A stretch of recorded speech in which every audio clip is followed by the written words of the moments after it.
In order to sell anything, they say that you got to make a friend before you make a sale, right? Eh, sort of, but not really. Not in today's times. You see, the times that we're living in today are what I call a microwave society, where everyone wants everything in less than 30 seconds. Anything more than that, it's just too much. And then it starts to actually work against you, not for you. My name is Rusty Westfall, and this is how to build rapport effectively.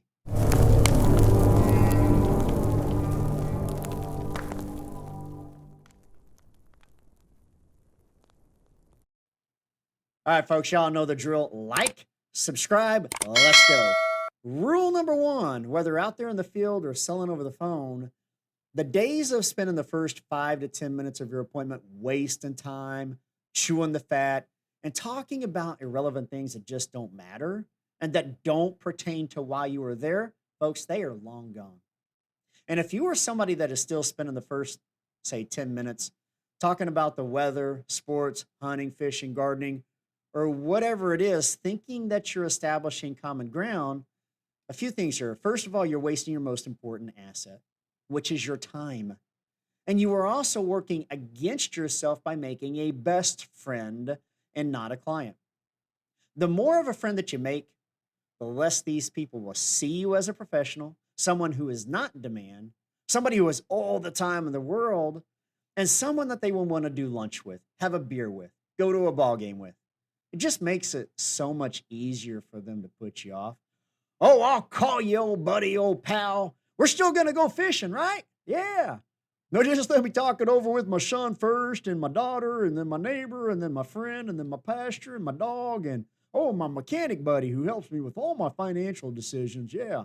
But I'll get back to you, and we'll reconnect when we go fishing, right?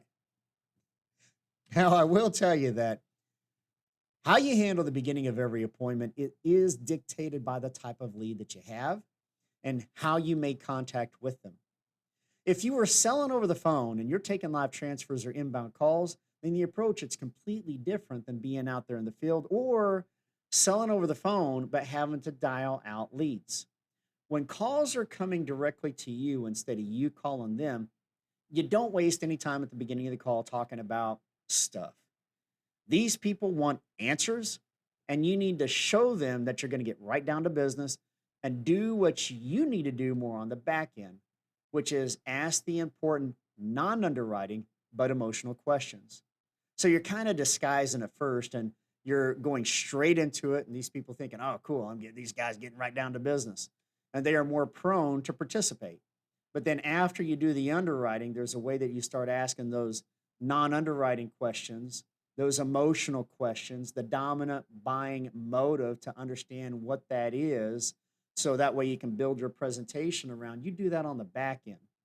So in these situations where the calls are coming into you, you build rapport throughout the call versus the beginning. Now, how do you build rapport throughout the call? How do you build rapport throughout the appointment? For one, by being likable and showing your true personality through the meeting, by educating things like explaining the difference between term life and whole life insurance and keeping things on a very kindergarten basis, but also, and most importantly, by showing praise and empathy when given the opportunity. So, let me give you a few illustrations on what showing praise and empathy kind of looks like. So, when you're underwriting your client and you ask them height and weight on a good day, and here's another little fun tip. And this is more for you guys agents who has a female prospect and you make a big charade about their height and weight and just make it beyond uncomfortable for both you and for your female client. No, Miss Jones, I know that you're not supposed to really go there, and a guy's not supposed to ask a lady what her weight is and how much. I'm so sorry, but I just got to ask this question anyway. But how much do you weigh? Awkward. Here's how I do it. I ask height and weight in the most unique but fun way that they have ever imagined. And usually I ask it in a manner that gets a chuckle out of them. You kind of get a laugh, right? And what I do is I say, all right, Mary, height and weight on a good day. And that's it. All right, Mary, height, weight on a good day. And then he's like, "Oh, on a good day, well, that'd be 150, but on a normal day, it's more like 230. Oh, not a problem. Perfect." And then move right on. Height, weight on a good day. All right, Miss Mary, height and weight on a good day. Oh, on a good day. Oh, well, and then they give you a response. But I tell you what, not only do they get a chuckle, but you're also kind of separating yourself from the pack and you're showing how genuine and how unique you really are and how likable you are. But anyway, they say, "Well, I'm actually down to 200 pounds. I've lost 30 pounds in the last 2 months." Really? Oh, Mary, that is awesome. Congratulations. I know we don't know each other all that well, but for what it's worth, I'm really proud of you because I know that hasn't been easy, but it's already, I'm sure, paying dividends for you and it will continue to do so. So, congratulations. Keep doing what you're doing. I'm proud of you. Um, Showing praise, like my granddaughter just graduated from high school. Oh, that is awesome, Miss Mary. Congratulations to your daughter and congratulations to you as well, Grandma. I know that you're a very proud grandmother, as you should be. And what a great testimony it is, or testament it is to you and to your daughter as well, raising your granddaughter right. So that is awesome. Congratulations. They just got a job. Well, I just started working down at Walmart. I'm agreed to. Really? Congratulations. That is awesome. So again, anytime that you can show somebody praise, then you want to do that. Let me give you an example of showing empathy. The obvious is when they tell you that they lost a loved one, and they tell you that they lost a spouse or a brother, a sister, a son, a daughter, an uncle, a nephew, a niece, a neighbor, somebody that was near and dear to their heart. Keep it super simple. First of all, Miss Mary, my condolences. I'm very sorry to hear about your loss. So prayers to you and to your family, and then move on. And when you do want to go there and ask specific questions about that experience, you don't want to do it right then and there. It's not the right opportunity or the right moment to do that. Save that for later, but at least respond to show that these people that you're listening. Okay. Another opportunity for empathy is whenever they tell you that they had cancer 6 months ago, that they had a heart attack 6 months ago, that they got involved in an auto accident 6 months ago, that they just lost their job 6 months ago. Oh, Miss Mary, I'm so sorry to hear that. How long did you work there at Walmart? You were there for about 6 years. I see. And you just lost your. I'm very sorry to hear about that. But you know what? I find the silver lining with everything, and I'm going to tell you right now that that happened to you, not or that happened for you, not to you. Okay, where one door closes, two more is going to open up, and I tell you, there's a much better opportunity right around the corner. So that's not a bad thing that happened to you. It's a blessing in disguise. You just don't know it yet. And always keep it positive and optimistic. And these people really appreciate that as well. So those are some examples of showing praise and empathy. And not only are you building rapport, you're demonstrating that you are using two ears and one mouth in the correct order. You are listening twice as much as you are speaking, and that you are also demonstrating that you care. And when you respond, don't just give them lip service. It's not what you say, but it's how you say it. So when you say and speak to your client, make sure that you are speaking from the heart, that you are being very genuine, and that you are being very sincere. Now, when you are out there in the field, once you ask, "May I come in?" I mean, obviously, you need to say something as you are walking in and assessing the situation, which hopefully it involves a kitchen table. So, what do you say, and how do you build an effective rapport within those first few minutes? My rule of thumb: location, family, children, grandchildren. Let me repeat that: location, family, children, grandchildren. And to do this in the most conversational manner possible. I'm gathering important pieces of information that relates to why I am there, to protect their family.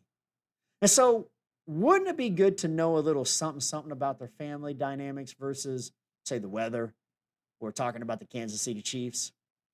I think so. So, here's what this sounds like. And let's start with selling out there in the field. So, Mary, may I come in? All right, great. So, Mary, how long you been here in the area? Now, the setting is this: Mary's 70 years young. Okay, you're in, say, Centralia, Illinois. You just asked Mary, "All right, Mary, may I come in?" "Oh, yeah, I guess so. Come on in." "All right, great. So, Mary, how long you been here in the area?" "Oh, I've been here for 40 years." 40 years. Okay, now have you been in this house for 40 years or in Centralia for 40 years? No, I've been in Centralia for 40 years. Oh, okay. Now, where are you originally from? Well, originally I'm from Chicago. Chicago. Oh, man. Yeah, that's kind of a night and day difference between the two. So now, is most your family, are they still up in Chicago or did a lot of them move down here to Centralia? No, most of them are still up there in Chicago. I got you. Now, when you say family, are we talking, sons, daughters, brothers, sisters? How large? Tell me a little bit about your family dynamics. Well, I've gotten they usually go into their children. Well, I've got 2 sons and I got a daughter. That is awesome. How wonderful. Now, where do they live at? Do they stay pretty close by? Well, I got 2 boys that are here in Centralia, and I got 1 daughter. She moved down to California about 20 years ago. Really? Okay, California, beautiful place and a great place to visit. Now you got a reason to go out to California. Now, how did she end up in California? Well, she met a guy, and he's from there, and they got married, and she's just been there ever since then. Well, that is wonderful. So now, is your daughter? Is she working? And does she have any children of her own? Oh yeah, she's got 3 kids of her own. Oh, so you're grandma, okay? And what does she do for work? Oh, she works at she's a shift manager at a Taco Bell. And what does that tell you? That tells you that she doesn't make a whole lot of money. She doesn't have a whole lot of income that's coming into the home, at least on her side. Or if Mary would have told you that her daughter's disabled, yeah, she's 50 years old, but she's already on disability. She has some severe health problems. That is a key piece of information that I'm going to use in the presentation. So when I'm talking about the features and the values and the importance of having something in place, I'm going to say, so Mary, when you die, not if, but when you die, that is a $15,000 funeral bill, just the funeral bill alone that's going to be dumped on your 3 children. And especially with your daughter, Becky, who is already disabled and she's on a shoestring budget as well, that's just going to be too much for her to be able to come up with her portion to be able to, help cover the cost of your funeral expenses. But I'm sure that's the reason why you're looking at this program. Is that correct? Absolutely. Now tell me about your boys. Oh, my sons, well, they're doing all right. One's unemployed, and the other one, he's always working these odd jobs and these odd shifts. Yeah, things are tough right now, Mary. I get it. Now, are they married? Tell me a little bit about their family. And again, I'm talking about their family dynamics, location, family, children, grandchildren. How many children do they have? Oh, so one son's he's got one. Okay. And then your other boy, he's got 4 kids. Wow, he's got a large family. Now, how often do you get to see those precious grandbabies? Oh, you get to see them too often, daily? Okay. So you help out with the babysitting from time to time. Well, that is absolutely wonderful. And I tell you, having your family close by is absolutely precious this day and age. And so, and Mary, speaking of family, that's what this is about. And this is my transition. This is all about your family.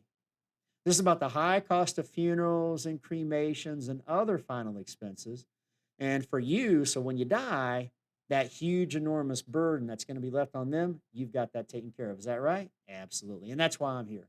My job, my position is put you in the best position possible, which is exactly what I plan on doing before I walk out that door. And then I go into what I call the LPG eliminator, where I determine right then and there, am I dealing with somebody who has a real sincere need or concern, or am I dealing with somebody that's just completely wasting my time? And folks, we will cover that under a separate video at a later time. Now, let's replay this. Okay. Now I say, Mary, may I come in? So, Mary, how long you been here in the area? Oh, I've been here my whole life. Oh, you have. All right, wonderful. So you must have a lot of family around these parts. Yes. Oh, yes. All my family is right here. Okay. So when you talk about family, tell me a little bit about the logistics, like brothers, sisters, sons, daughters. Tell me a little bit about your family. And ultimately, I'm going to get to the children, their kids, and their grandchildren. And that's what I'm going to focus on because that's why I'm there. And that's why they sent the card in. That's why they filled out the form. That's why they picked up the phone and they called in the commercial. Whatever lead it is that you were working, that's why you call to action. That's why you filled out the card. Okay, and my job is to put you in the best position possible. So when you die, ain't no burden going to be left on those babies, not on my watch. Absolutely. Now, when you're on the phone, here's what the phone sounds like. You're making an outbound call. Hey, Mary Rusty Westfall calling. How are you doing today, young lady? And folks, when calling out and greeting people in that manner, you're already ahead of the curve. You're already separating yourself from all the other sales calls that they get each day. Field or phone, Here's a quick tip.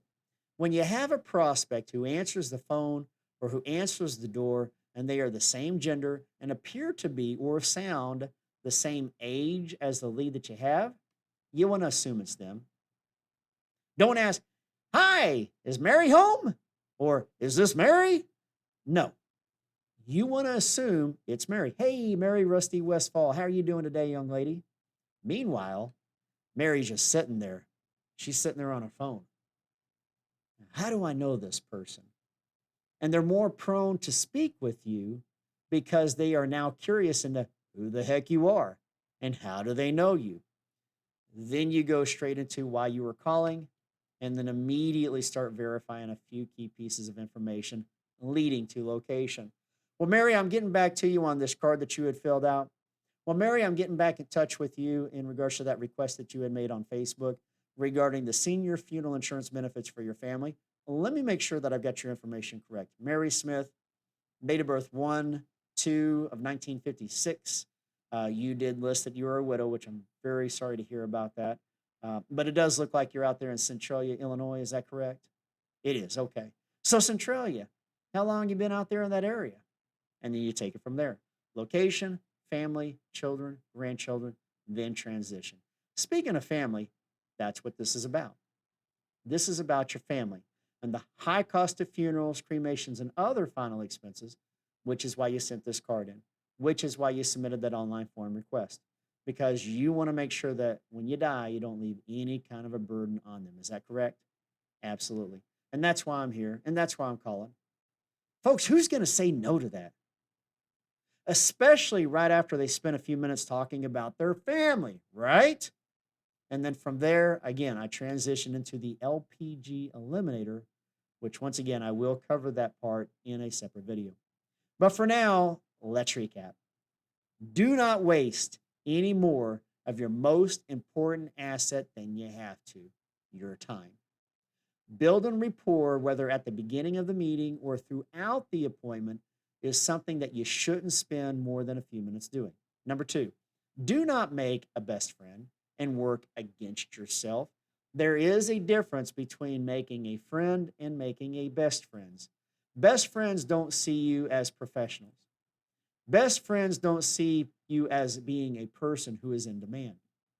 They treat you like one of their own buddies who has more time on their hands than a 90-year-old living in a nursing home. Do not oversell yourself. Be natural. Be authentic. Be who you are. And do not turn into a Ned Ryerson. And start building an effective rapport so that way you can better serve your clients and write more business. I'll see you out the top.